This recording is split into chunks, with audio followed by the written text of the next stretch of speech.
আচ্ছা দেখো, আজকে আমরা অ্যালকিনের প্রস্তুতি আলোচনা করব। গত ক্লাসে আমরা কিছু আলোচনা করেছি, দুটো বিক্রিয়া দেখব বলেছিলাম। সেই সঙ্গে সঙ্গে শেষের দিকে সেটজাফ-হফম্যান নিয়ম আলোচনা করা হয়েছিল। আজকে আমরা আলোচনা করব অ্যালকিনের প্রস্তুতি, সেটা হচ্ছে অ্যালকাইন থেকে।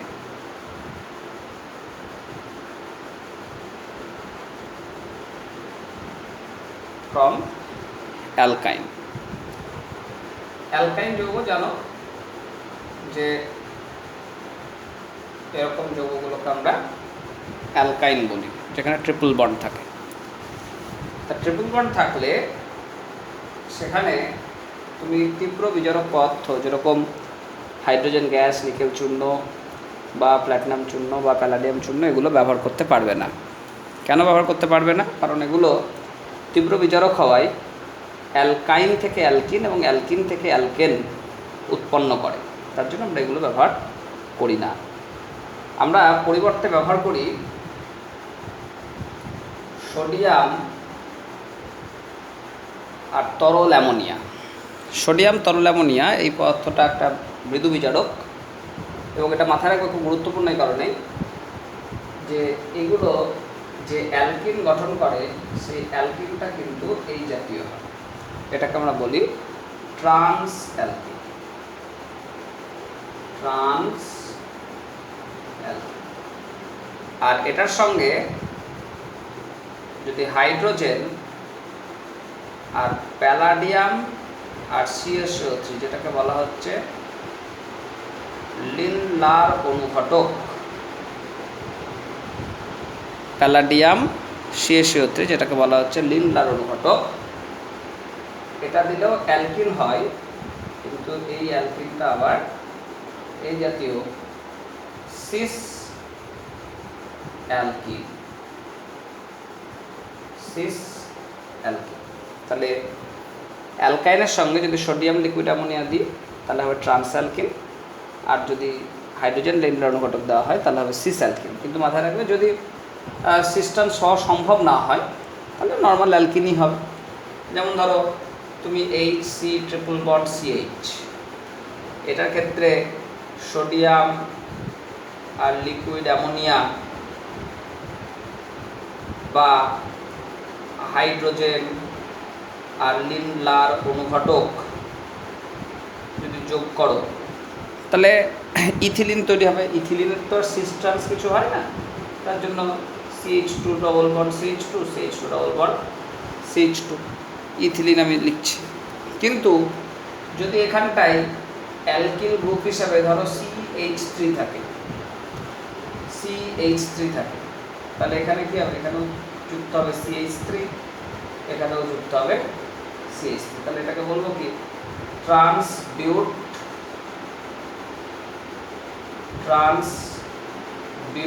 Two in. আর এটার ক্ষেত্রে হবে এখানে CH3, এখানে CH3, তাহলে এটার নাম হয়ে যাবে cis but two yne. But two yne. তাহলে অ্যালকাইন থেকে আমরা এই দুটো বিকারক ব্যবহার করে অ্যালকিন প্রস্তুত করতে পারি। এই বিকারকটা খুব গুরুত্বপূর্ণ। এই সিস্টেম হয় বলে এই পরীক্ষা পারপাসে বিভিন্ন জায়গাতে কম্পিটিটিভ এক্সামগুলোতে খুবই এইটা আসে, খেয়াল রাখবো। নেক্সট দেখো ভিসিনাল ডাইহ্যালাইড যৌগ থেকে। ভিসিনাল ডাইহ্যালাইড যৌগ থেকে। ভিসিনাল ডাইহ্যালাইড যৌগ কাকে বলে? যে যৌগে পাশাপাশি দুটো কার্বনে দুটো হ্যালোজেন থাকে তাকে বলা হয় ভিসিনাল ডাইহ্যালাইড। এগুলোকে যদি আমরা জিঙ্ক চূর্ণ আর মিথানল সহযোগে উত্তপ্ত করি তাহলে এখান থেকে দুখানা হ্যালোজেন বেরিয়ে যায়, দিয়ে তৈরি হয়ে যায় RCH double bond CH2 alkyne.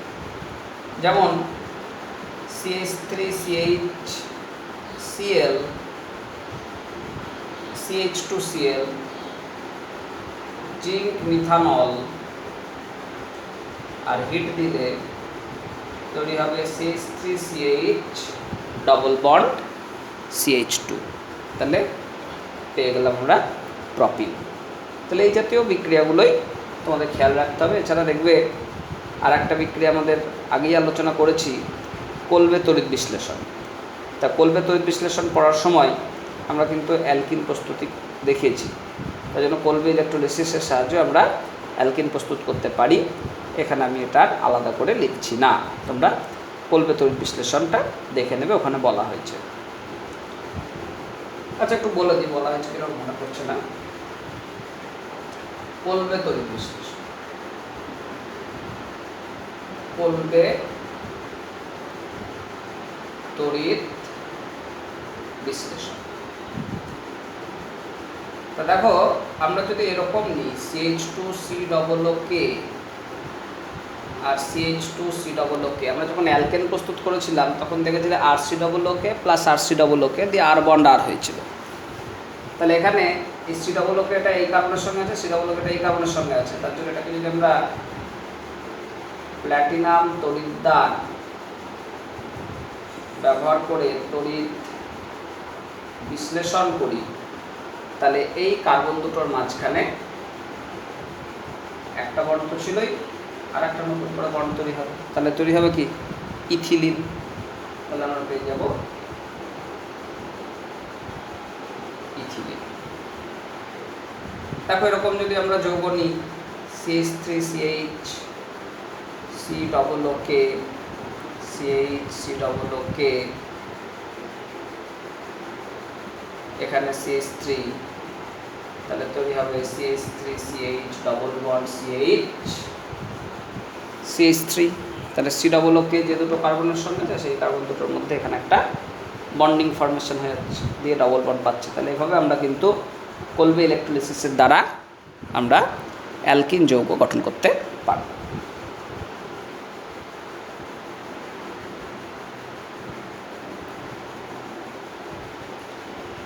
Next দেখো, আমরা আসছি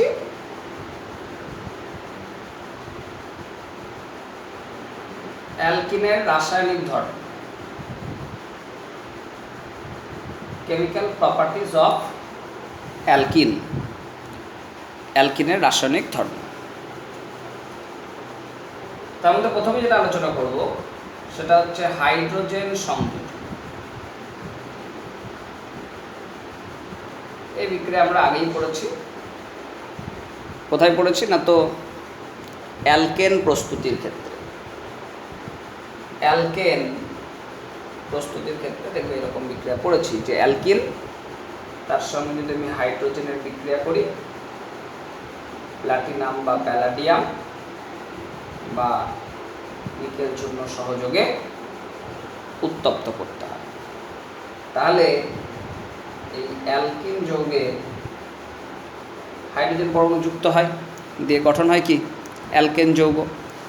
যেমন ধরো CH3CH double bond CH2 plus H2, platinum বা প্যালাডিয়াম হিট করব, তাহলে পেয়ে যাবো কি? CH3CH2 CH3। তাহলে এরভাবে আমরা পেয়ে যাচ্ছি প্রপিন থেকে প্রপেন, প্রপিন থেকে প্রপেন। নেক্সট দেখো, আমরা আলোচনা করছি হ্যালোজেন, হ্যালোজেন সংযোজন বিক্রিয়া, হ্যালোজেন সংযোজন বিক্রিয়া। RCH ডাবল বন্ড CH2, এর সঙ্গে হ্যালোজেন হিসাবে আমি X2 নিব, আর মাধ্যম হিসাবে নিতে হবে কার্বন টেট্রাক্লোরাইড CCl4। তাহলে দেখা যাবে প্রতিটা কার্বনের সঙ্গে একটা করে হ্যালোজেন পরমাণু যুক্ত হবে, দিয়ে ভিসিনাল ডাইহ্যালাইড যৌগ গঠন করবে। যেমন ধরো CH2 ডবল বন্ড CH2 তার সঙ্গে Br2 CCl4 দিলে তৈরি হবে CH2Br CH2Br। CH3CH double bond CH2 Br2 CCl4 দিলে তৈরি হবে CH3CH Br CH2Br। তার মানে আমরা দেখতে পাচ্ছি যে দ্বিবন্ধনযুক্ত কার্বনগুলোর সঙ্গে একটা করে হ্যালোজেন পরমাণু যুক্ত হচ্ছে। তাহলেই আমরা হ্যালোজেন সংযোজন বিক্রিয়ার মাধ্যমে দেখতে পাচ্ছি যে কীভাবে যৌগটা পাওয়া যায়। দেখো আমরা যদি এই বিক্রিয়াটা একটু কৌশল দেখি, কীভাবে বিক্রিয়াটা ঘটছে খুব সহজে বুঝতে পারবে। যেমন আমি যৌগ নিলাম একটা ইথিলিন, তার সঙ্গে Br2 রিয়াকশন করব, পাই ইলেকট্রন গিয়ে ব্রোমিনের সঙ্গে অ্যাটাক করবে, আর এই ব্রোমিনটা খুলে গেল। তাহলে আমরা পেয়ে গেলাম CH2 plus CH2Br plus Br minus. কেন? দেখো পাই ইলেকট্রনটা যখন এখানে গেল তাহলে এই কার্বনের ঘাটতি হলো, পাই ইলেকট্রনটা এই ব্যবহার করছে, তো ব্যবহার করতে পারছে না। তাহলে এই কার্বনের মাথায় আমি লিখলাম কি প্লাস চার্জ, আর এখানে হয়ে গেল কি Br মাইনাস। পরবর্তীতে কি হচ্ছে, এই Br মাইনাস আয়নটা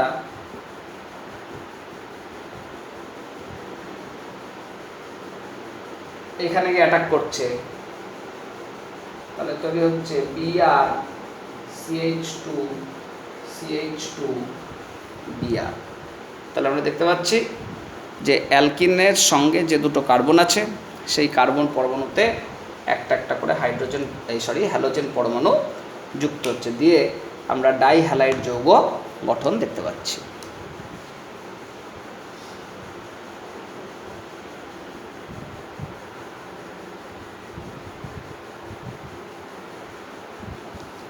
নেক্সট দেখো আমরা চলে আসছি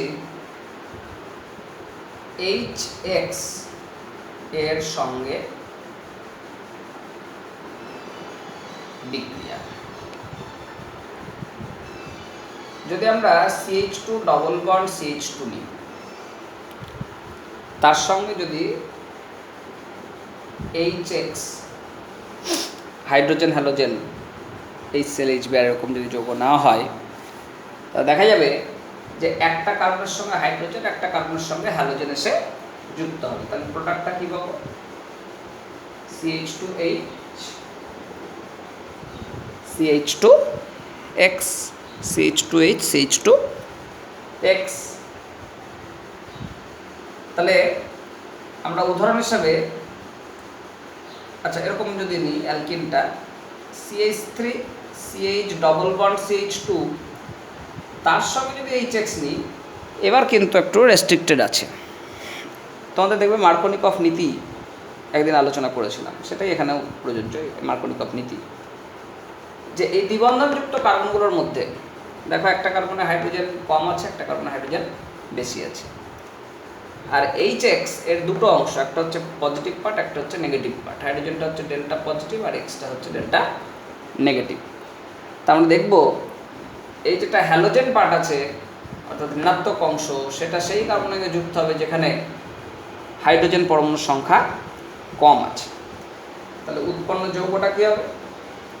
CH3 CHX CH2H, এরকম আমরা যৌগ পেয়ে যাব।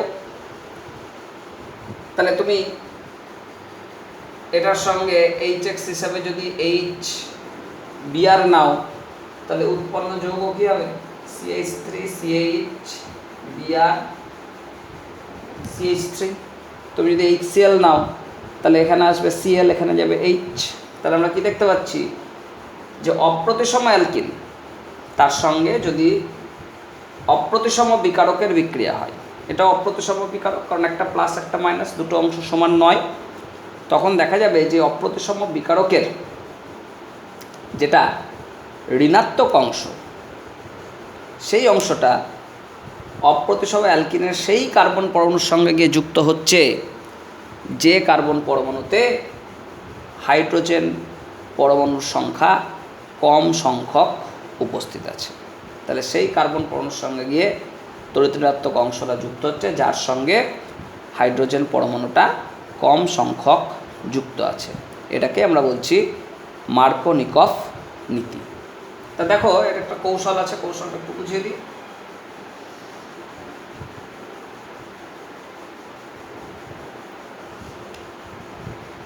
CH3 CH double bond CH2, এর সঙ্গে আমি বিক্রিয়া করছি কি HBr। দুভাবে হয়, একটা হচ্ছে এই পাই ইলেকট্রন গিয়ে এই H+ এর সঙ্গে যুক্ত হলো, অর্থাৎ এই কার্বনের সঙ্গে Hটা যুক্ত হলো, অথবা এই কার্বনের সঙ্গে এই Hটা গিয়ে যুক্ত হলো। তো আমি এই কার্বনের সঙ্গে যুক্ত করছি। তাহলে দেখো, এই কার্বন যদি পাই বন্ডটা ব্যবহার করে তাহলে এই কার্বনের ঘাটতি হয়ে গেল। আর যদি এই কার্বনটা ব্যবহার করে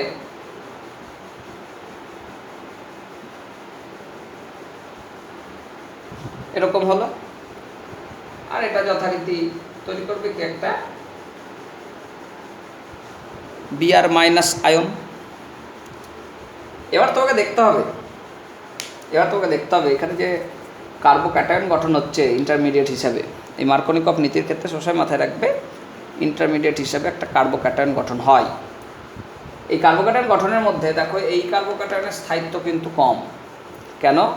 কারণ এখানে আলফা হাইড্রোজেন আছে 2খানা, আর এখানে আলফা হাইড্রোজেন আছে 3 3 6খানা।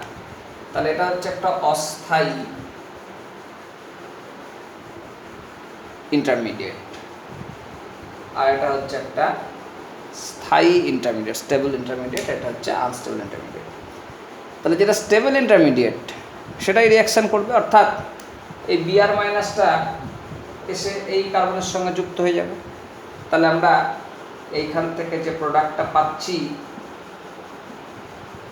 সেখানে দেখো, তাহলে ডবল বন্ডের সঙ্গে যার হাইড্রোজেন কম ছিল সেই কার্বনের সঙ্গেই তড়িৎ ঋণাত্মক অংশ হিসাবে ব্রোমিন পরমাণুটা এখানে যুক্ত হলো। তার জন্য আমরা এই যৌগটাকেই লিখেছিলাম, যদি এখানে যুক্ত হতো তাহলে এখানে একটা Br আসতো, সেটা কিন্তু এখানে হয় না।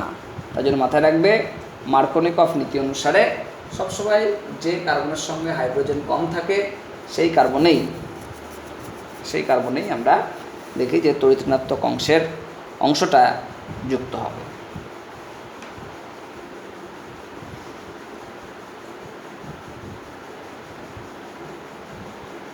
দেখো, আরেকটা উদাহরণ বলি, এক্সেপশনাল উদাহরণ,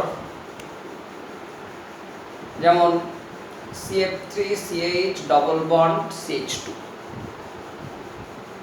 এটার সঙ্গে যদি আমি HBr এর বিক্রিয়া করি, CF3CH ডবল বন্ড CH2 এর সঙ্গে HBr, তাহলে আমাদের মার্কোনিকফ নীতি অনুসারে ব্রোমিনটা এই কার্বনে আর হাইড্রোজেনটা এই কার্বনে যুক্ত হওয়ার কথা, কিন্তু এই CF3 উপর উপস্থিতিতে দেখা যাচ্ছে এটা কিন্তু হয় না।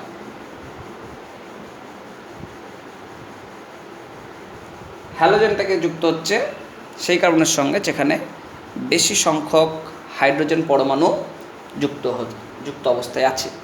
তাহলে আমরা বুঝতে পারছি যে মার্কোনিকফ নীতি এই ক্ষেত্রে প্রযোজ্য হচ্ছে না। তাহলে কেন হচ্ছে না তার কারণটা লক্ষ্য করো। CF3CH ডবল বন্ড CH2 সঙ্গে যখন HBr এর বিক্রিয়া ঘটানো হচ্ছে, এই পাই বন্ড গিয়ে AH এর সঙ্গে যুক্ত হতে পারে, বা এই পাই বন্ড গিয়ে AH এর সঙ্গে যুক্ত হবে, বিয়ারটা খুলে যাবে। তাহলে আমি এইখানে যদি হাইড্রোজেনটা জুড়ে দিই তাহলে এখানে প্লাস হবে, আগেও বোঝানো হয়েছে, এই কার্বন ব্যবহার করলে এই কার্বনের ঘাটতি হচ্ছে ইলেকট্রনের। আর এখানে যদি জুড়ে দেওয়া হয় তাহলে এখানে প্লাস হবে, সরি এখানে যদি জুড়ে দেওয়া হয় তাহলে এখানে প্লাস হবে, আর Br মাইনাস আয়ন যেরকম গঠন হয়েছে সেরকম হলো। এবার লক্ষ্য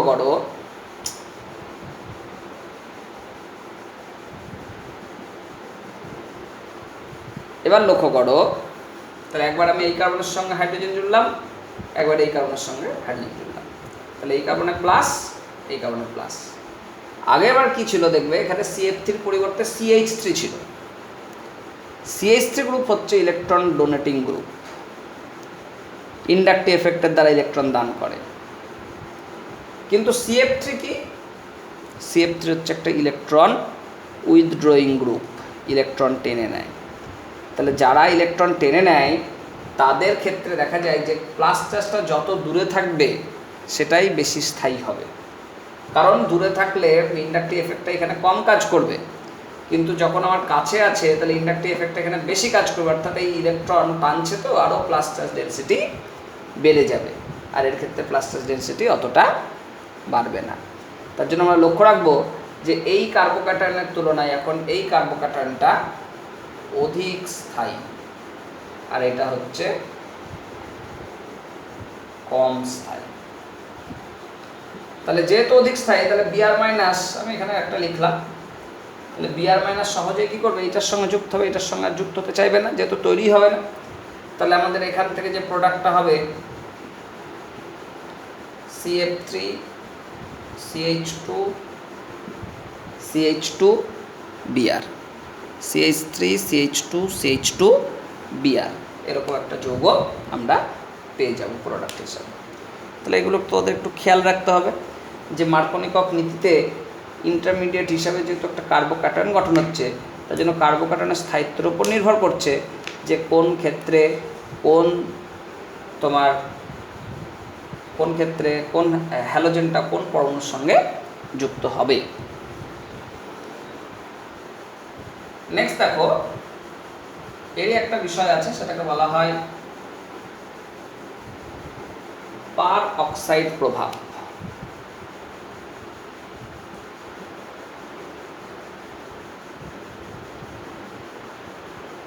পার অক্সাইড প্রভাব, বা এটাকে আমরা বলি অ্যান্টি মার্কনিকভ নীতি। অ্যান্টি মার্কনিকভ নীতি বিষয়টা কি? অ্যালকিনের সঙ্গে আমি HBr এর বিক্রিয়া করছি, কিন্তু পারঅক্সাইড যৌগ দিয়ে দিলাম। এই পারঅক্সাইড যৌগ দিলে আমরা দেখব এই ঋণাত্মক অংশ যেটা ব্রোমিন আছে সেটা এবার যে কার্বনে কম সংখ্যক হাইড্রোজেন আছে তার সঙ্গে যুক্ত হবে না, যে কার্বনে বেশি সংখ্যক হাইড্রোজেন আছে সেইখানে এসে যুক্ত হবে, অর্থাৎ CH3 CH2 CH2 Br, এরকম আমরা কনভার্সন পাবো। তাহলে এক্ষেত্রে নিয়মটা আগেরটা ঠিক উল্টো হয়ে গেল পারঅক্সাইডের উপস্থিতিতে, তার জন্য আমরা এটাকে বলছি পারঅক্সাইড প্রভাব বা অ্যান্টি মার্কনিকভ নীতি। দেখো বিক্রিয়াটার কৌশল দেখিয়ে দিই, একটু দীর্ঘ কৌশল, তোমাদের প্র্যাকটিসের দরকার আছে। এই পারঅক্সাইড যৌগের ক্ষেত্রে এরকম একটা হোমোলাইটিক ডিসোসিয়েশন হয়, সুষম বিভাজন। সুষম বিভাজন হলে এইখানে একটা র্যাডিক্যাল গঠন হয়, এই অক্সিজেনের মাথায় একটা ইলেকট্রন, এই অক্সিজেনের মাথায় একটা ইলেকট্রন, আর এইটা দেখো দুটো ভাগে ভাগ হয়েছে, তার জন্য একই জিনিস দুটো আছে বলে হোল 2 সংখ্যাটা লিখে দিলাম। পরবর্তীতে এই অক্সিজেনের যে ইলেকট্রন সেটা আবার এই বন্ডের হোমোলাইটিক ডিসোসিয়েশন হয়, আর এই অক্সিজেন ইলেকট্রন এই কার্বনে যে একটা ইলেকট্রন আসছে তার সঙ্গে যুক্ত হয়ে CO2 তৈরি করছে। পরবর্তীতে এই C6H5 রেডিক্যাল HBr এর সঙ্গে যুক্ত হবে।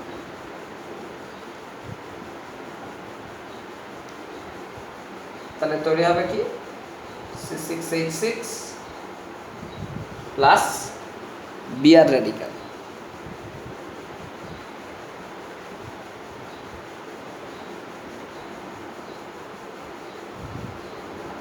এর সঙ্গে Br রেডিক্যাল গিয়ে যুক্ত হবে, এধারে যুক্ত হতে পারে, অথবা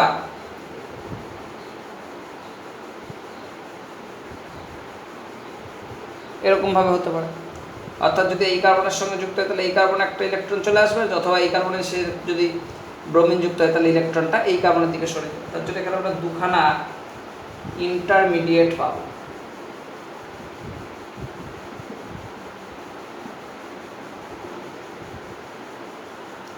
এখানে অথবা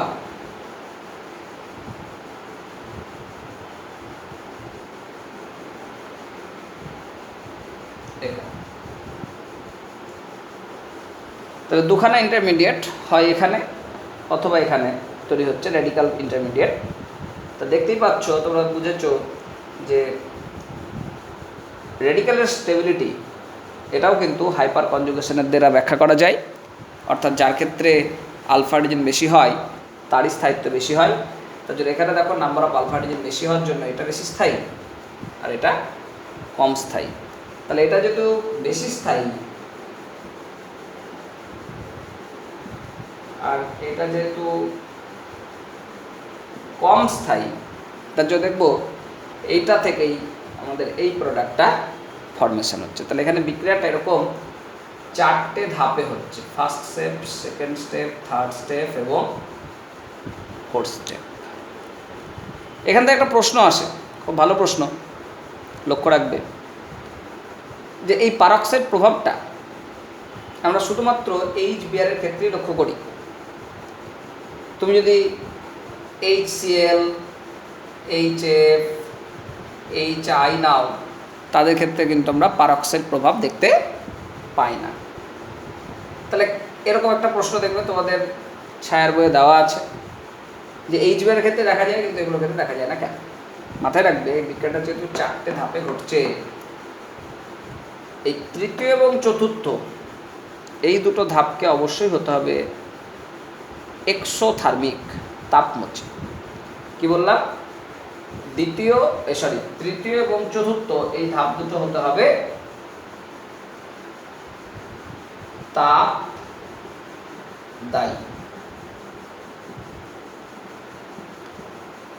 তাপদায়ী যেহেতু এই ধাপ দুটো HBr এর ক্ষেত্রে একমাত্র লক্ষ্য করা যায়, তার জন্য কেবলমাত্র HBr এই কেবলমাত্র তোমার পারক্সাইড যৌগর এই পারক্সাইড প্রভাবটা দেখাতে পারে।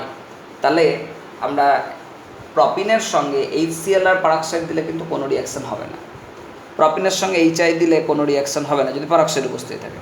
আর পারক্সাইড না থাকলে হবে, মার্কনিকফের নিয়ম অনুসারে হবে। কিন্তু পারক্সাইড দেওয়া থাকলে কিন্তু তোমাকে লক্ষ্য রাখতে হবে শুধুমাত্র HBr আছে কি না, HBrই দিতে পারবে, অন্য কেউ কিন্তু এই বিক্রিয়াটা অংশগ্রহণ করবে না।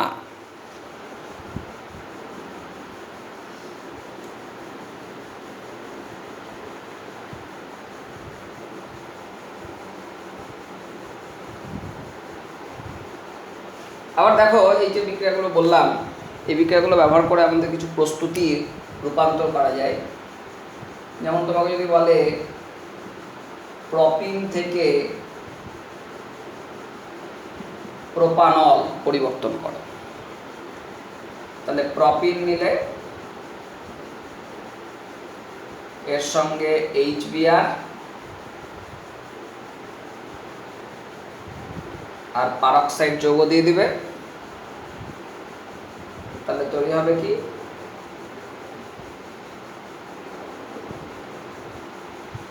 এই কার্বনে Br। এবার আমি যদি এটার মধ্যে জলীয় KOH দিয়ে দিই, অ্যালকোহলিক KOH, তো জলীয় KOH দিলে এই ব্রোমিন যেটা আছে হ্যালোজেন সেইটা OH গ্রুপ দ্বারা প্রতিস্থাপিত হবে। তাহলে OH গ্রুপ দ্বারা যদি প্রতিস্থাপন হয় তাহলে তোমাদের তৈরি হবে CH3CH2CH2OH, CH3CH2CH2OH। কারণ আমরা এগুলো কিসে পড়েছি? SN1 SN2 এ পড়েছি যে হ্যালোজেন জলীয় KOH দিলে প্রতিস্থাপিত হচ্ছে। তাহলে দেখো প্রপিন থেকে আমরা পেয়ে গেলাম প্রোপানল।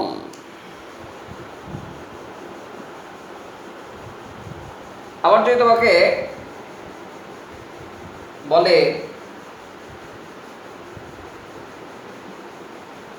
প্রপিন থেকে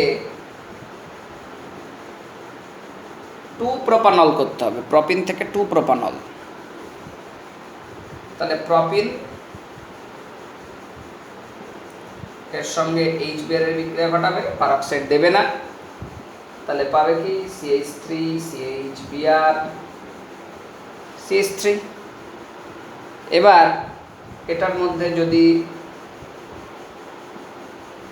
জলীয় KOH যোগ করো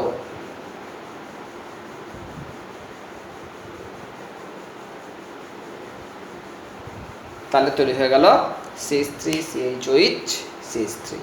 তাহলে এবার তৈরি হয়ে গেল 2-প্রোপানল।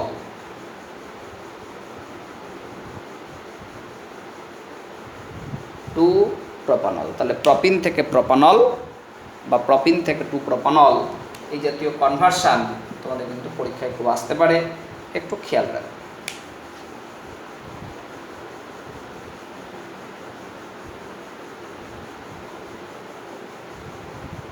আর একটা বিক্রিয়া বলি, সেটা হচ্ছে H2SO4 এর সঙ্গে বিক্রিয়া, reaction with H2SO4, CH3CH double bond CH2 তার সঙ্গে যদি H2SO4 দেওয়া হয় তাহলে এখানেও মার্কনিকভ নীতি প্রযোজ্য হয়। H2SO4 মানে হচ্ছে HOSO3H, সব মিলে দেখো H2SO4 হয়ে গেছে। তার মধ্যে হাইড্রোজেনটা কি পজিটিভ অংশ আর এই অক্সিজেনটা হচ্ছে নেগেটিভ অংশ। তাহলে আমরা দেখব কি মার্কনিকভ নীতি অনুসারে এই নেগেটিভ অংশটা সেই কার্বনে গিয়ে যুক্ত হবে যেখানে কম সংখ্যক হাইড্রোজেন পরমাণু উপস্থিত আছে। তাহলে আমরা পাবো কি CH3CH OSO3H CH2H। আর এই OSO3H তৈরি হয়ে গেলে এটাকে যদি আমরা অ্যাসিড হাইড্রোলাইসিস করি H3O+ দিয়ে দিই তাহলেই দেখা যাবে OSO3H গ্রুপটা OH গ্রুপ দিয়ে প্রতিস্থাপিত হয়। তাহলে এখানেও দেখো আমরা এই পদ্ধতিতে তৈরি করতে পারছি প্রপিন থেকে